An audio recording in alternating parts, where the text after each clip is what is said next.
ఓం సదాశివసమారంభాం వ్యాసశంకరమధ్యమాం అస్మదాచార్యపర్యంతాం వందే గురుపరంపరాం.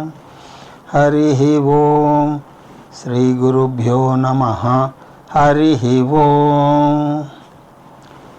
పార్థాయ ప్రతిబోధితాం భగవతా నారాయణేన స్వయం వ్యాసేన గ్రథితాం పురాణమునినాం మధ్యే మహాభారతం అద్వైతామృతవర్షిణీం భగవతీం అష్టాదశాధ్యాయినీం అంబ త్వామనుసందధామి భగవద్గీతే భవద్వేషిణీం.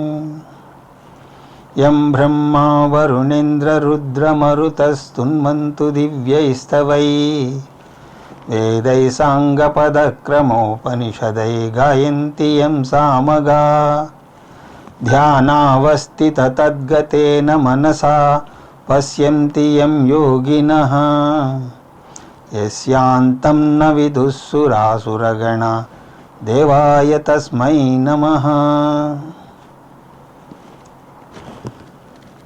ఓం శ్రీకృష్ణ పరబ్రహ్మణే నమః.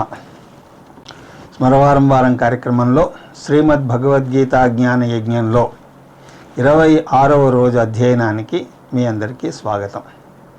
దేవాన్ భావయతానేన తే దేవా భావయంతు వః పరస్పరం భావయంతః శ్రేయః పరమవాప్స్యథ. కర్మయోగాన్ని యజ్ఞంలాగా చెయ్యమని అదే భావనని ఇంకా కొనసాగిస్తున్నాడు ఇక్కడ కృష్ణ పరమాత్మ. కర్మయోగం పాటించడం వల్ల దేవతలను తృప్తిపరుస్తున్నారు. దేవతలంటే ప్రకృతి శక్తులకు అధిష్టాన దేవతలు. వర్షానికి అధిష్టాన దేవత ఇంద్రుడు, సముద్రానికి అధిష్టాన దేవత వరుణుడు. మనం ప్రకృతిలో మమేకం చెందడం ద్వారా అధిష్టాన దేవతలను తృప్తిపడతారు. అంటే ప్రకృతి ధర్మాలను మనం ఉల్లంఘించడం లేదు. అలా ప్రకృతికి అనువుగా జీవించడం వల్ల ఆ దేవతలు తృప్తి చెంది బదులుగా మనకు దీవెనలు ఇస్తారు, మనకు అన్నీ సమృద్ధిగా ఇస్తారు. మన మతం యొక్క గొప్పదనం అది. మనం ప్రకృతితో సహజీవనం చేస్తాం, ప్రకృతిని పూజిస్తాం. వైజ్ఞానిక శాస్త్రం అలా కాదు, ప్రకృతిని జయించాలి అంటుంది. ఎవరెస్ట్ శిఖరాన్ని జయించాడు అని అంటుంది. శిఖరాన్ని చేరుకుంటే అది జయం. మనం జయం అనే మాట వాడం. నిజానికి జయించాల్సిన అవసరం కూడా లేదు. ప్రకృతి మన శత్రువు అయితే కదా జయించాలి. జగత్తు మనకు సమస్యలు ఇవ్వడానికి రాలేదు. మనము ప్రకృతి పరస్పర సహకారం అందించుకోవాలి. తే దేవా భావయంతు వః. వారు మిమ్మల్ని తృప్తిపరుస్తారు. ఎలాగా? వర్షాలు సమృద్ధిగా కురుస్తాయి, ఋతువులు సక్రమంగా వస్తాయి. వైజ్ఞానిక శాస్త్రం సాంకేతిక పదాలతో చెప్తుంది. చెట్లను నరికితే ప్రకృతి వైపరీత్యాలు జరుగుతాయి, వర్షాలు సకాలంలో పడవు అని అంటారు. అదే శాస్త్రపరంగా చూస్తే ప్రకృతి అంతటా కూడా భగవంతుడున్నాడు అంటుంది మన శాస్త్రం. చెట్లు భగవంతుని శరీరం మీద ఉన్నటువంటి జుత్తు, నదులు భగవంతునికి రక్తనాళాలు. అందువల్ల చెట్లను నరికితే భగవంతుడికి హాని చేస్తున్నట్లు, నదులను కాలుష్యం చేస్తే భగవంతుని రక్తాన్ని కాలుష్యం చేసినట్టు దీని అర్థం. ప్రకృతిని గౌరవించండి, ప్రకృతికి హాని చెయ్యకండి అని అనేనా కర్మయోగేనా. అనేనా అంటే కర్మయోగేనా దేవాన్ భావయత. కర్మయోగం ద్వారా మీరు దేవతలను తృప్తిపరచండి. కాళిదాసు ఒక అద్భుతమైనటువంటి మంగళాష్టకం రాస్తాడు. అశ్వత్థో వటవృక్ష చందనతరు మందారకల్పద్రుమౌ. పొద్దున్న లేవగానే వృక్షాలన్నింటికీ కూడా నా నమస్కారాలు. అవి ఎంత ముఖ్యమైనదో నాకు తెలుసు. అలాగే నదులన్నింటికీ కూడా నా నమస్కారాలు. పరస్పరం భావయంతః, దేవతలను మీరు తృప్తిపరిస్తే వారు తిరిగి మిమ్మల్ని తృప్తిపరుస్తారు. పరం శ్రేయ అవాప్స్యథ, అన్నీ పొందుదురుగాక. అన్నీ అంటే 4 పురుషార్థాలను పొందుతారు. యుఎన్ఓ చేసినటువంటి ఒక పరిశోధనలో ప్రపంచంలో ఉత్పత్తి చెందే ఆహారం ప్రపంచంలో ఉన్న జనాభానికి బేరీజు వేసి చూస్తే ఉన్న అవసరాలకు సరిపడే పంట సమృద్ధిగా సరిపోతోందని, ఎవరూ కూడా ఆకలితో అలమటించాల్సిన అవసరం లేదని తేలింది. అందువల్ల సమస్య ఆహారం లేకపోవడం వల్ల కాదు, ఉన్న ఆహారాన్ని అందరికీ సరిగా పంచకపోవడం వల్ల. కొన్ని చోట్ల అతిగా తింటే కొన్ని చోట్ల అసలే లేదు. శాస్త్రం ఆహారం తీసుకోండి కానీ అతిగా తినకండి అని అంటుంది. మనిషి తన ఆరోగ్యం కోసం అన్నాన్ని తింటాడు, కానీ అదే మనిషి అదే అన్నాన్ని ఎక్కువగా తింటే ఆ అన్నమే మనిషిని తింటుంది. అన్నం 2 రకాలుగా పనిచేస్తుంది. ఆద్యతి, మనిషి చేత తినబడుతుంది. అదిద్యభూతాని, మనిషిని తింటుంది. మనిషిని తింటుంది అంటే అనారోగ్యం పాలు చేస్తుంది. అందువల్ల మన సమస్య ఆహారం లేకపోవడం వల్ల కాదు, ఉన్నదాన్ని నలుగురికి పంచకపోవడం వల్ల. మనిషికి అవసరానికి సరిపడా ఆహారం ఉన్నది, కానీ మనిషి దురాశకు సరిపడా లేదు అన్నాడు ఎవరో. అందువల్ల దురాశ పడకండి, ఎక్కువ వస్తే నలుగురితో పంచుకోండి.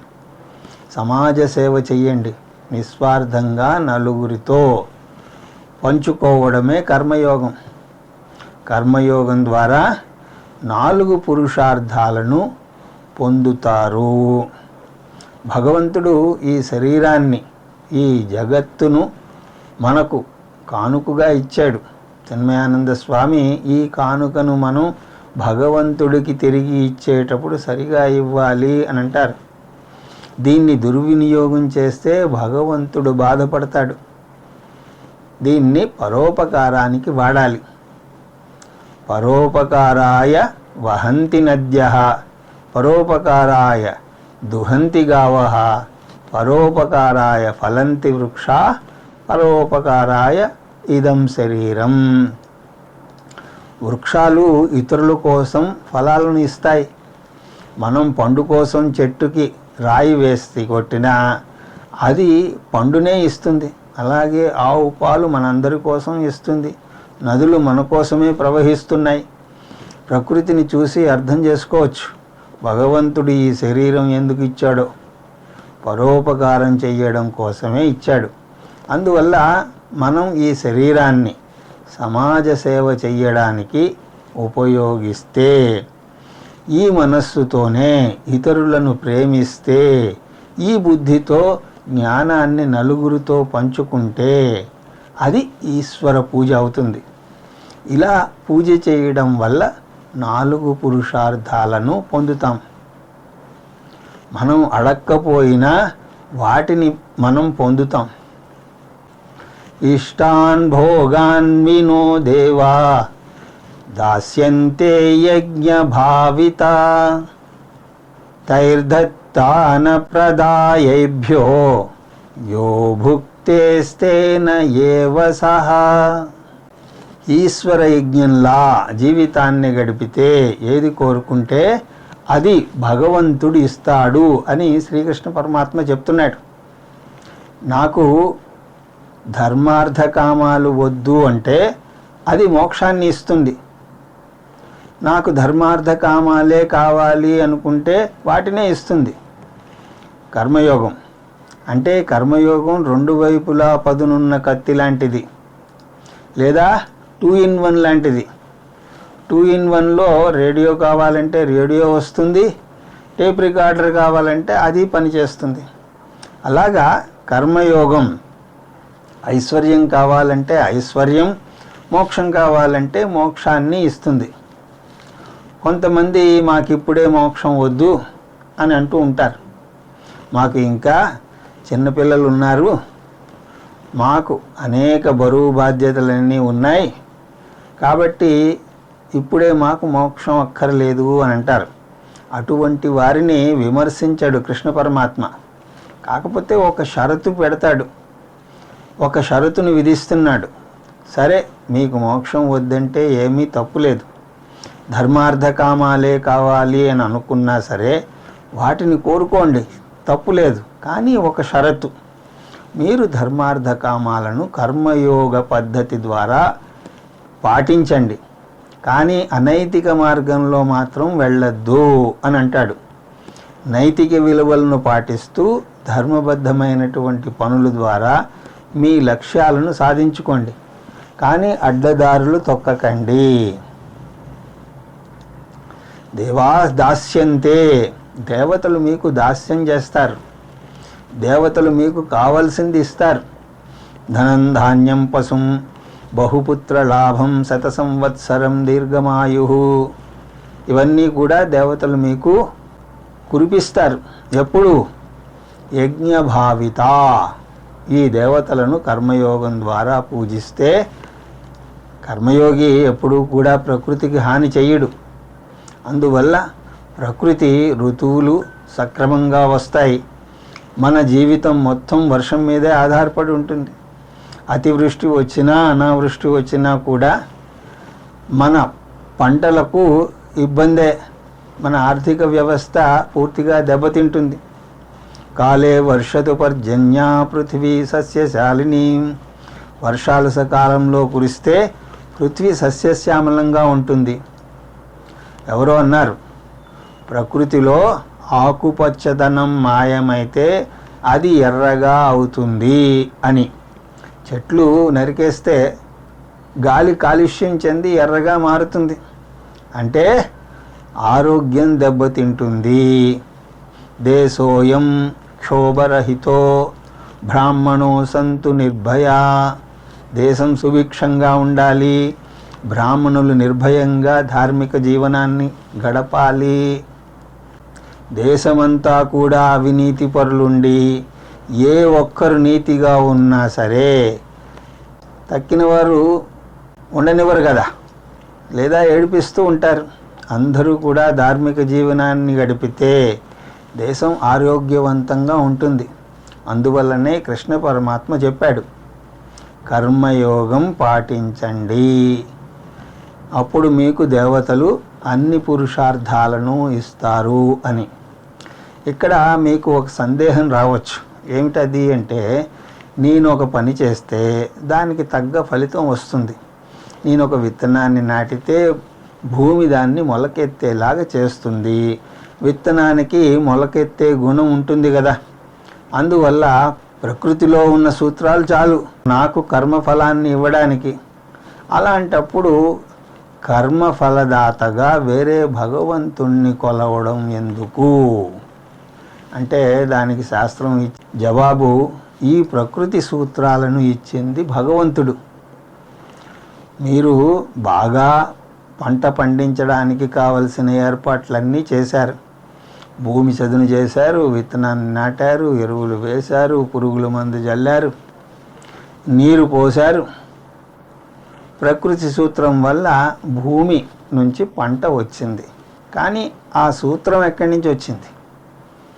భగవంతుడి నుంచి వచ్చింది. ఇప్పుడు నేను ఈ విధంగా మాట్లాడుతూ ఉంటే ప్రసంగాన్ని మీరందరూ కూడా యూట్యూబ్లో చూస్తున్నారు. ఒక శాస్త్రజ్ఞుడి వల్ల ప్రతిభ వల్ల ఆ శాస్త్రజ్ఞుడు ఈ ఫోను, కంప్యూటరు, ఇంటర్నెట్ కనుక్కోవడం వల్ల అది సాధ్యమైంది.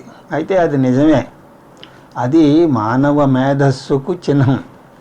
కానీ అతను వీటన్నింటినీ కనిపెట్టగలిగాడు అంటే ప్రకృతిలో ఇవన్నీ కూడా మీ దాకా రాగలిగేటువంటి ఆ సూత్రం ఉండడం వల్లే కదా.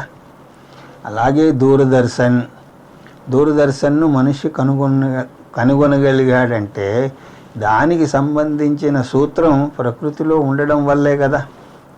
అందువల్ల ప్రకృతిలో ఉన్న సూత్రాలు కర్మఫలాలను ఇచ్చినట్టు మీకు కనపడినా ఆ సూత్రాలను ప్రతిపాదించినది భగవంతుడు. అందువల్ల మనం ఏది కొత్తగా సూత్రాన్ని కనుగొంటే దానికి భగవంతునికి లేదా దేవతలకు కృతజ్ఞత మనం చూపాలి. నా బుద్ధి కనుగొంది అంటే ఆ బుద్ధిని ఇచ్చింది భగవంతుడే కదా. నా మహిమ నా బుద్ధిలో లేదు, సూత్రాలను కనుగొనడంలోనూ లేదు, ఉన్న సూత్రాలను పట్టుకోవడంలోనే ఉన్నది.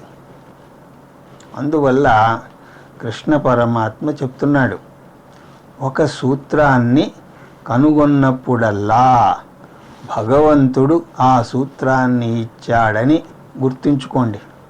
అందువల్లనే మనం భోజనం చేసే ముందు బ్రహ్మార్పణం అంటూ పూజ చేస్తాం. నేను పంట పండించాను, లేకపోతే పండించిన పంటను కొనుక్కున్నాను, నేనెందుకు భగవంతుడిని ప్రార్థించాలి అనకూడదు. పండించే సూత్రం ఉంది కాబట్టే పండించగలిగారు. అందువల్ల కృష్ణ పరమాత్మ చెప్తున్నాడు, మీరు ఏమీ చేయనవసరం లేదు. ఏదైనా అనుభవిస్తున్నప్పుడు ఆ అనుభవం జరిగేలాగా చేసినటువంటి భగవంతుణ్ణి ఒక్కసారి తలుచుకోండి, సరిపోతుంది. మన ఆరోగ్యం కూడా అనేక రసాయన సూత్రాల మీద ఆధారపడి ఉన్నది. ఇష్టం వచ్చినట్టు నోటికి అడుపు లేకుండా తినేస్తూ ఉంటాం. లోపల ఏం జరుగుతోందో క్షణం కూడా ఆలోచించం. కానీ దానికి ఒక అద్భుతమైనటువంటి సూత్రాన్ని పెట్టాడు ఆ భగవంతుడు. అది తిన్న ఆహారాన్ని అరిగించి పోషక పదార్థాలను శరీరంలో అన్ని భాగాలకు అందజేసి ప్రతిరోజు వ్యర్థ పదార్థాలను శరీరంలోంచి బయటకు వెళ్ళేలాగా చేస్తుంది. జ్వరం వచ్చినప్పుడు కూడా తిట్టుకుంటూ ఉంటాం, కానీ అది కూడా భగవంతుడి యొక్క కృపే. శరీరంలో ఉన్న టాక్సిన్లను పోగొట్టడానికి శరీర ఉష్ణోగ్రతను పెంచుతాడు. అలాగే దగ్గు వచ్చినప్పుడు కూడా దేవుణ్ణి తిట్టుకోకండి, గొంతుని సరిచేసే తెలివైన పద్ధతి అది.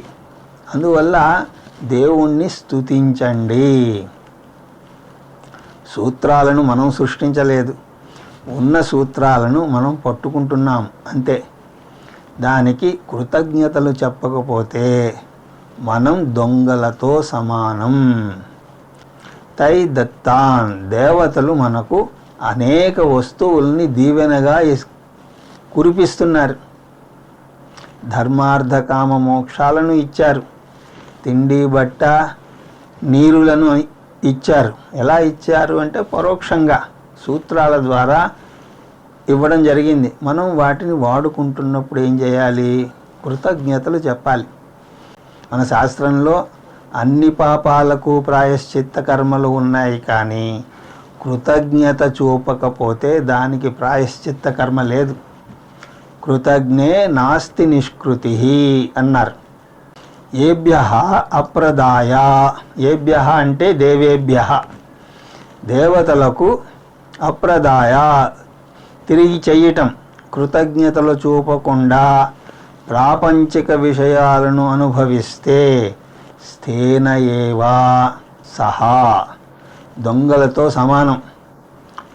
ఎలా చూపాలి అంటే భగవంతుడేమీ ధన్యవాదాలు అడగడం లేదు. కేవలం మనం తినే ముందు తనకు నైవేద్యంగా పెట్టమన్నాడు. నివేదన అంటే కృతజ్ఞత చూపడం, ఇవ్వడం కాదు. అందువల్ల మన సాంప్రదాయంలో మన జీవితంలోని ప్రతి క్షణము పూజనీయమే. మనకు దైనందిన జీవితం వేరు, పూజ వేరు కాదు. ఏ పని చేపట్టినా సరే భగవంతుణ్ణి తలుచుకుని చేస్తాం.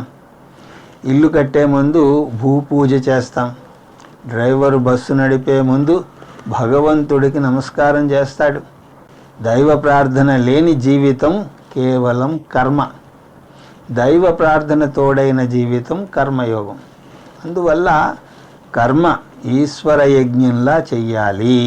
ఇది కర్మయోగం యొక్క రెండవ సూత్రం. యజ్ఞశిష్టాసిన సంతో ముచ్యంతే సర్వకిల్భిషై భుంజంతే తే త్వగం పాపా ఏ పంచాత్యాత్మకారణాత్. కర్మయోగం సూత్రం మూడోది ఏమిటి అంటే కర్మయోగాన్ని చిత్తశోధకముగా మలుచుకోవాలి. ఇది కర్మయోగం యొక్క మూడవ సూత్రం. మోక్షం కోరే వ్యక్తి మాత్రమే ఈ సూత్రాన్ని పట్టుకోగలడు. మోక్షం పొందడానికి ఒక్క మార్గం ఉన్నది, అది ఆత్మజ్ఞానాన్ని పొందడమే, వేరే మార్గమే లేదు. నాణ్య పంథా అయనాయ విద్యతే. మోక్షం పొందడానికి ఆత్మజ్ఞానం పొందడం ఒక్కటే మార్గమైనా చిత్తశుద్ధి లేకపోతే ఆత్మజ్ఞానం పొందలేమని శాస్త్రం చెప్తుంది. ఆలయాలలో దైవ ప్రతిష్ఠ చేసే ముందు ఆ ప్రదేశాన్ని శుద్ధి చేయడానికి అనేక పూజలు చేస్తారు. అలాగే ఆత్మజ్ఞానం పొందే ముందు చిత్తశుద్ధి పొందాలి. చిత్తశుద్ధి పొందకుండా వేద మంత్రాలు నేర్చుకుంటే వేదం నన్ను శుద్ధి చేయడం మాట దేవుడెరుగు, నేను వేదాన్ని కలుషితం చేస్తాను. అందువల్ల వేదం నేర్చుకునే ముందు ఉపనయన సంస్కారాన్ని పొందాలి. సంస్కారము అంటే శుద్ధి చేసే తతంగం. ఒక గోడ మీద రంగు వేయడానికి కూడా దానికి ముందు శాండ్ పేపర్తో దాన్ని శుద్ధి చేస్తారు. అలాగే మనస్సు అనే గోడ నుంచి రాగద్వేషాలు, కామక్రోధాలు, లోభమోహాలు, మదమాత్సర్యాలు అనేటువంటి మాలిన్యాలను పోగొట్టాలి. దానికి వాడే శాండ్ పేపర్ ఏమిటి అంటే కర్మయోగం. చిత్తశుద్ధి కోరుకునే సాధకుడు ప్రాపంచిక ప్రయోజనాల కోసం పాటుపడడు. కర్మయోగం ద్వారా ధనప్రాప్తి కలగవచ్చు, కలగకపోనూవచ్చు, కానీ చిత్తశుద్ధి కలిగి తీరుతుంది. ఈశ్వరార్పితం నేచ్ఛయా కృతం చిత్తశోధకం ముక్తిదాయకం అంటూ ఉపదేశసారంలో రమణ మహర్షి అంటారు. ఈశ్వరార్పణ బుద్ధితో కర్మ చేస్తే చిత్తశుద్ధి కలిగి మోక్ష సాధన అన్నది సులువవుతుంది. నేహాభిక్రమణా సోస్తి ప్రత్యవాయో న విద్యతే స్వల్పమప్యస్య ధర్మస్య త్రాయతే మహతో భయాత్ అంటూ మనం 2వ అధ్యాయంలో కూడా చూసాం. కర్మయోగానికి ఓటమి అన్నది లేదు. ఒక వ్యాపారం చేస్తే అందులో లాభం పొందితే విజయం సాధించినట్టు, లేకపోతే ఓటమి పొందినట్టు లెక్క. కానీ కర్మయోగంలో అలా కాదు. యజ్ఞశిష్టాసినః సంతః, ఎవరైతే జీవితాన్ని ప్రార్థనగా మలుచుకొని వచ్చినటువంటి ఫలాన్ని ఈశ్వర ప్రసాదంగా స్వీకరిస్తారో సర్వ కిల్భిషై ముంచతే, పాపాలన్నింటి నుంచి కూడా విడిపడతాడు. మనం ఒక పుస్తకం కొన్నప్పుడు దాని మీద ఏదైనా రాసి ఉంటే మళ్ళీ తిరిగి ఇచ్చేస్తాం, ఇంకోటి ఇవ్వమంటాం. కానీ అదే పుస్తకాన్ని తీసుకెళ్ళి స్వామీజీ చేత సంతకం పెట్టించుకుంటాం. అలాగే ఎవరైనా ఏదైనా కొంచెం తిని ఇస్తే ఎంగిలి అని దాన్ని తీసుకోం. కానీ దేవుని ప్రసాదం అని ఏదైనా ఇస్తే మనం తీపి తినడానికి లేని పరిస్థితిలోనైనా సరే కొంచెం అయినా సరే భక్తిగా తీసుకుంటాం. పాపాన్ని శాస్త్రం ఎలా నిర్వచిస్తుంది అంటే ఆత్మజ్ఞానానికి అడ్డుపడేది ఏదైనా సరే పాపమే. ధనం ఉండి ఆధ్యాత్మికతకు రాకపోతే అది పాపం. దానికి బదులుగా ధనం లేకపోయినా సరే ఆధ్యాత్మిక చింతన ఉంటే పేదరికం కూడా మీకు వరం అవుతుంది. అందువల్ల ఆధ్యాత్మిక ఎదుగుదలకు తోడ్పడేదేదైనా సరే అది పుణ్యం, దానికి ఆటంకం కలిగి చేసేది పాపం. ఆధ్యాత్మిక చింతనకు ప్రాథమిక ఆటంకం ఏది అంటే మోహం, అవివేకం. ఏమిటా అవివేకం అంటే జగత్తు నాకు ఆనందహేతువు లేదా దుఃఖహేతువు అని అనుకోవడం, అది అవివేకం. ఎందుకంటే నిజంగా ఆనందం బాహ్య వస్తువుల్లో ఉంటే ఆ వస్తువు అందరికీ ఆనందాన్ని సమంగా ఇవ్వాలి, అవునా కదా? సంగీత విషయమే తీసుకోండి. పాశ్చాత్య సంగీతం ఒకరికి ఆనందం కలిగిస్తూ ఉంటే సాంప్రదాయ సంగీతం ఇంకొకరికి వీణుల విందుగా ఉంటుంది. ఇప్పుడు చెప్పండి, ఆనందం సంగీతంలో ఉందా మీలో ఉందా? మీలోనే ఉన్నది. ప్రపంచం దుఃఖహేతు కాదు, ఆనందహేతు కూడా కాదు. ప్రపంచాన్ని తప్పుపట్టి దాన్ని మార్చాలని మీరు ప్రయత్నం చేస్తూ ఉంటే మీరు మోహంలో ఉన్నట్టు లెక్క. ప్రపంచాన్ని కొంత మేరకు మార్చినా సరే ఆ మార్పు శాశ్వతమేమీ కాదు. అందువల్ల ప్రపంచంలో ఆనందం ఉంది అని అనుకోవడం మోహం. ఈ మోహం పోవాలి అంటే నాకు ఆనందాన్ని కలుగజేసేది ప్రపంచం కాదు, నా దృక్పథం అని మీరు అర్థం చేసుకోవాలి. మీరు ప్రపంచాన్ని చూసిన తీరులో మీకు ఆనందం లేదా దుఃఖం కలుగుతూ ఉంటుంది. అందువల్ల మార్చాల్సింది ప్రపంచాన్ని కాదు, మీ దృక్పథాన్ని. మీ దృక్పథంలో మార్పు జ్ఞానం వల్లనే కలుగుతుంది. ప్రపంచాన్ని తప్పు పట్టకుండా మీరు జ్ఞానం వైపుకు మొగ్గు చూపితేనే మీరు ఆధ్యాత్మిక సాధకులు అవుతారు. ఆనందం కోసం బాహ్య వస్తువుల వెంట పరుగులు తీయడం మోహం. దీన్ని ఖండిస్తూ శంకరుల వారు అద్భుతమైనటువంటి రచన చేశారు. అదే భజగోవిందం. దాన్ని మోహముద్గరము అని కూడా అంటారు. ముద్గరము అంటే సుత్తి. మీ మోహాన్ని సుత్తితో కొట్టి నాశనం చేస్తుంది. అది భజగోవిందం. ఒక్కొక్కటిగా విశ్లేషించుకుంటూ అందులో వస్తారు. శంకరుల వారు ఆనందం దేనిలో ఉంది, మీ కుటుంబంలోనా ధనంలోనా అని అడుగుతూ యావద్విత్తో పార్జన సక్తః తావన్నిజ పరివారో రక్తః పశ్చాజ్జీవతి జర్జరదేహే వార్తాంకోపి న పృచ్ఛతి గేహే. భజ గోవిందం భజ గోవిందం గోవిందం భజ మూఢమతే. మీ కుటుంబమంతా కూడా మిమ్మల్ని గౌరవించేది మీ సంపాదన ఉన్నంత వరకే. అందువల్ల కర్మయోగి ఈ మోహం నుంచి బయటపడాలి.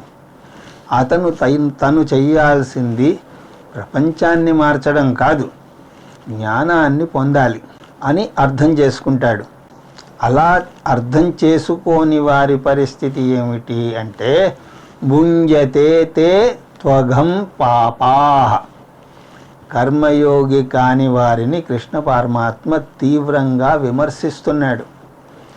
వారు పాపాన్ని తింటున్నారు అని అంటున్నాడు. ఎవరు? ఆత్మకారణాత్ పచంతి. కేవలం తన కోసమే వండుకునేవారు. ఇక్కడ వంట అంటే అన్ని కర్మలు వస్తాయి. పంచమహాయజ్ఞాల్లో ఒకటిగా మనుష్య యజ్ఞాన్ని చూసాం. మన సంప్రదాయంలో అతిథికి భోజనం పెట్టకుండా మనం మాత్రమే తినకూడదు. అందువల్ల కంచి శంకరాచార్యుల వారు ఒక మార్గాన్ని సూచిస్తారు. ప్రతిరోజు అతిథికి భోజనం పెట్టలేకపోతే వంట చేసే ముందు రోజుకొక గుప్పెడు బియ్యం తీసి పక్కన పెట్టాలి.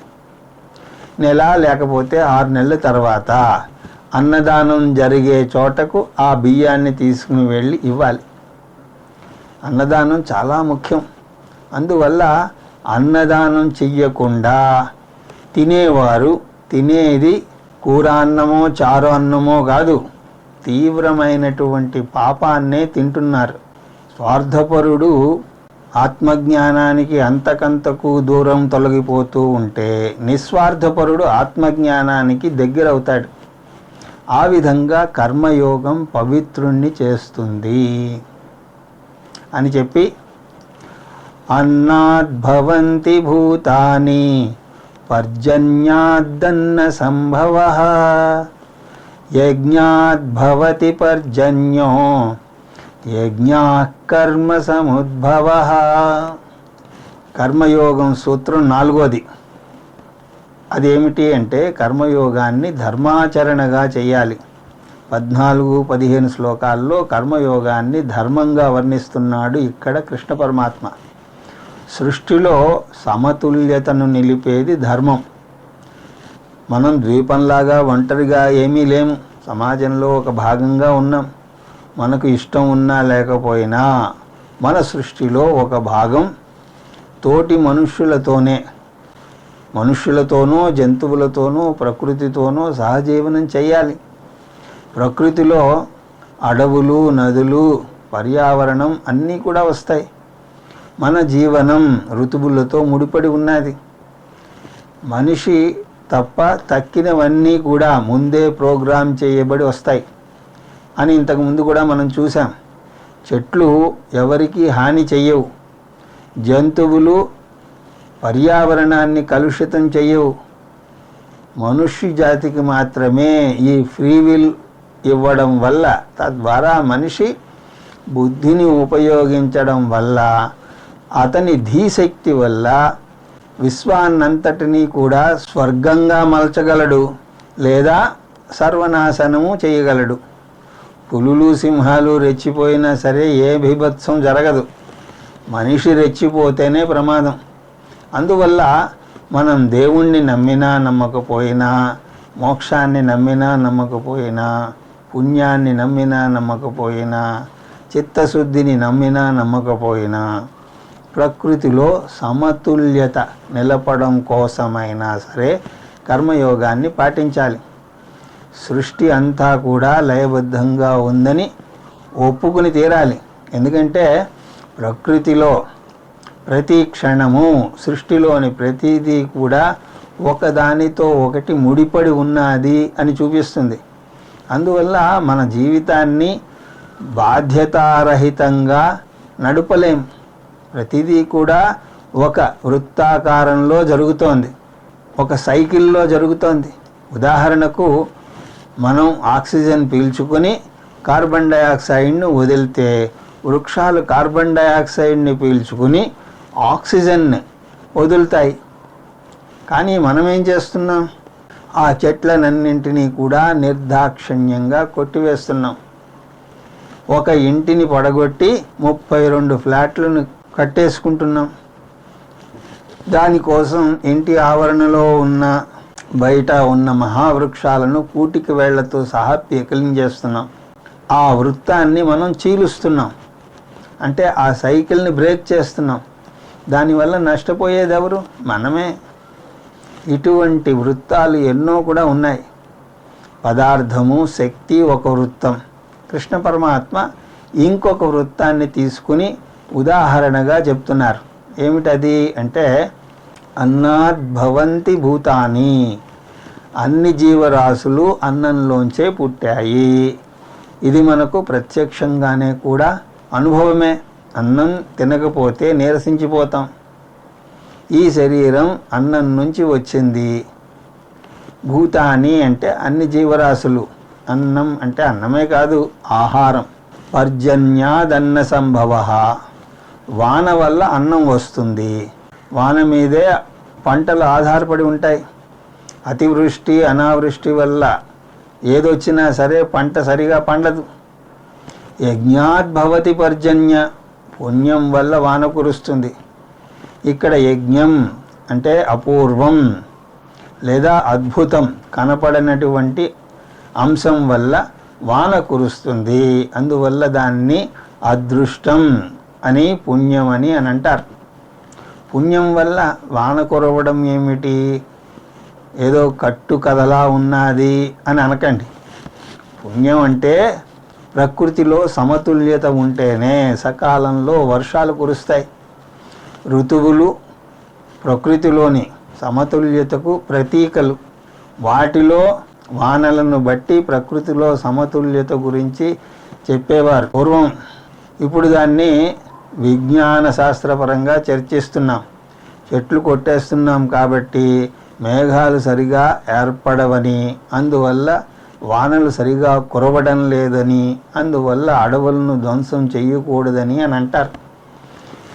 దీన్నే పూర్వం యజ్ఞం అని అన్నారు. యజ్ఞ కర్మ సమద్భవ. యజ్ఞం ఎలా వస్తుంది అంటే కర్మయోగం వల్ల అవుతుంది. ప్రకృతిని పరిరక్షిస్తేనే, సృష్టిని గౌరవిస్తేనే పుణ్యం కలుగుతుంది. మనం కొత్తగా ఏమీ సమతుల్యతను తీసుకురావాల్సిన అవసరం లేదు. ప్రకృతిలో ముందే ఉన్నది. మనం చేయాల్సిందల్లా దాన్ని చెడగొట్టకుండా ఉంటే చాలు. కొంతమంది ఏదైనా పని చేస్తాము, సహాయం చేస్తామని వస్తారు. అలా వచ్చి అదంతా చెత్తగా చేసి పెడతారు. వారు మన పనిలో వేలు పెట్టకపోవడమే వారు చేసే కొండంత మేలు. మనం ఏదైనా నది దగ్గరికి వెళితే ఏం చేస్తాం? చల్లగా ఉన్నదేమో అని ముందు కాలు పెట్టి చూస్తాం. శాస్త్రం అలా కాదు, ముందు ఆ నదికి నమస్కారం చెయ్యండి అంటుంది. ఆ తర్వాత ప్రోక్షణ చెయ్యండి, ఆ తర్వాత నీటిలోకి దిగండి అంటుంది. కొంతమందికి నీటిలో ఉమ్ము వేసే అలవాటు ఉంటుంది. అలా చేయకూడదు. నీటిని పూజించాలి. అందువల్ల గౌరవంతో కూడినటువంటి జీవనం, కర్మయోగంతో కూడినటువంటి జీవనం ఈ సమతుల్యతను నిలబెడుతుంది. తమిళంలో ఒక సామెత ఉన్నది. ప్రకృతి మీద గౌరవం ఉన్న వ్యక్తి ఒక్కరు ఉన్నా సరే అతని కోసమైనా సరే వాన కురుస్తుందిట. ఇప్పుడు వృత్తం మళ్ళీ ఒకసారి చూస్తే మనం అన్నం నుంచి పుట్టాము. అన్నం పుణ్యం నుంచి పుట్టింది. పుణ్యం కర్మ నుంచి పుట్టింది. కర్మ ఎక్కడి నుంచి పుట్టింది? నాలోంచే వచ్చింది. ఆ విధంగా కర్మ, నేను ఒకదాని మీద ఒకరం పరస్పరం ఆధారపడి ఉన్నాం. అందువల్ల నేను ప్రపంచంలో జీవించాలి అంటే ప్రపంచానికి నా వంతు ధర్మం నేను నెరవేర్చాలి. అప్పుడే ఈ వృత్తం పూర్తి అవుతుంది. నేను తింటున్నాను అంటే నేను తీసుకుంటున్నాను. నేను పని చేస్తే నేను ఇస్తున్నట్టు లెక్క. ఈ విధంగా వృత్తం పూర్తవుతుంది. ఆ విధంగా పుణ్యం కర్మ నుంచి వచ్చింది. తరువాత కర్మ నా నుంచి అంటే సర్వభూతాల నుంచి వచ్చింది అని కలుపుకోవాలి. అలా వృత్తం అవుతుంది. వృత్తం పూర్తవ్వాలి అంటే ఇవ్వడం, తీసుకోవడం రెండు ఉండాలి. ఇది మామూలు ఆహారం విషయంలోనే చూడొచ్చు. రోజుకు 3 సార్లు ఆహారం తీసుకుంటే దానికి తగ్గ వ్యాయామం లేకపోతే ఆరోగ్యం దెబ్బతింటుంది. ఇదే ఆరోగ్య వృత్తం. అలాగే ఏదైనా సరే జ్ఞానం పొందితే దాన్ని నలుగురితో పంచుకోకపోతే బ్రహ్మరాక్షసులవుతారట. ఆ విధంగా పూర్వం శపించేవారు కూడా. ఇది జ్ఞానవృత్తం. నన్ను ఎవరైనా సరే ప్రేమిస్తే నేను నా ప్రేమను మళ్ళీ అందరికీ పంచాలి. ఇది భావపరమైనటువంటి వృత్తం. మనకు ఇవ్వటం తెలీదు, పుచ్చుకోవడమే తెలుసు. ఫ్రీగా వస్తే ఫినాయిల్ కూడా తాగుతాడని సామెత. అలాంటి అలవాటు ఉన్న వ్యక్తికి జ్యోతిష్కుడి దగ్గరికి వెళ్ళినప్పుడు ఆ జ్యోతిష్కుడు అన్నట్ట, నీకు శని వస్తున్నాడు అంటే వాడికి ఎప్పుడూ కూడా ఏదొచ్చినా తీసుకోవడమే అలవాటు. అలవాటు ఉన్న వ్యక్తి రానివ్వండి సంతోషం అన్నట్ట. అందువల్ల మనకు తీసుకోవడం ప్రత్యేకించి నేర్పాల్సిన అవసరం ఏమీ లేదు. ఇవ్వడమే నేర్పాలి. ఇవ్వటం అనే ఈ జీవన విధానాన్ని వేదాలు బోధించాయి. ఈ వేదాలను ఈశ్వరుడు ఇచ్చాడు. తస్మాత్ సర్వగతం బ్రహ్మ. అందువల్ల ఈ వైదిక బోధ సర్వవ్యాపకం. వైదిక సాంప్రదాయం ఎక్కడెక్కడ ఉంటే అక్కడంతా కూడా వైదిక బోధ ఉంటుంది. ముఖ్యంగా నిత్యం యజ్ఞే ప్రతిష్ఠితం. ఎక్కడ యజ్ఞం జరుగుతోందో, ఎక్కడ త్యాగం ఉన్నాదో, ఎక్కడ దానం ఉందో అక్కడ వైదిక బోధ నెలకొని ఉంటుంది. కర్మయోగం గురించి ఇంకా భగవానుడు ఏం చెప్తున్నాడు అన్నది తర్వాత తరగతిలో దర్శించే ప్రయత్నం చేద్దాం. హరి ఓం తత్సత్.